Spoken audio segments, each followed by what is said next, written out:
സ്ലീഹ അഞ്ചാമതൻ വിശുദ്ധ മർക്കോസ് സുവിശേഷം 12-ാം അധ്യായം 1 മുതൽ 12 വരെ തിരുവചനങ്ങളുടെ വിശകലനം. കൃഷിക്കാരുടെ ഉപമ.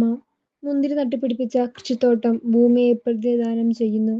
മുന്തിരിച്ചെടികൾ മനുഷ്യരാണ്. കൃഷിക്കാർ നേതാക്കന്മാരും അവരുടെ അടുക്കിലേക്ക് അയച്ച ഭൃത്യന്മാർ പ്രവാചകരും സ്വന്തം പുത്രൻ യേശുവുമാണ്. മനുഷ്യരാകുന്ന കൃഷിയിടത്തിന് എല്ലാ ദാനങ്ങളും കൃപകളും അനുഗ്രഹങ്ങളും സംരക്ഷണവും ദൈവം വാരിക്കോരി കൊടുത്തിരുന്നു. പക്ഷേ കൃഷിക്കാർ അതൊക്കെ ദുരുപയോഗിച്ച് ഫലം നൽകാതെ പാപം ചെയ്തുകൊണ്ടിരുന്നു. അവരെ നേർവഴിയിൽ കൊണ്ടുവരുവാൻ ദൈവം പല വഴികളിലൂടെ പരിശ്രമിച്ചു. അവസാനം സ്വന്തം പുത്രനെ തന്നെ അയച്ചു. എന്നാൽ അവനെ നിഷ്കരുണം വധിച്ചുകൊണ്ട് അവർ പിശാചിന്റെ വേഷം പകർന്നാടി. പക്ഷേ അവരുടെ തന്നെ തല തകർക്കുന്ന രക്ഷയുടെ അടയാളമായി ദൈവം അതിനെ മാറ്റി. ദൈവത്തിനെതിരെ നാം ചെയ്യുന്ന ഓരോ പാപവേളയിലും മുതിർന്നവരിലൂടെയും മനസാക്ഷിയിലൂടെയും ഒക്കെ ഇന്നും ദൈവം നമുക്ക് മുന്നറിയിപ്പ് നൽകുന്നുണ്ട്.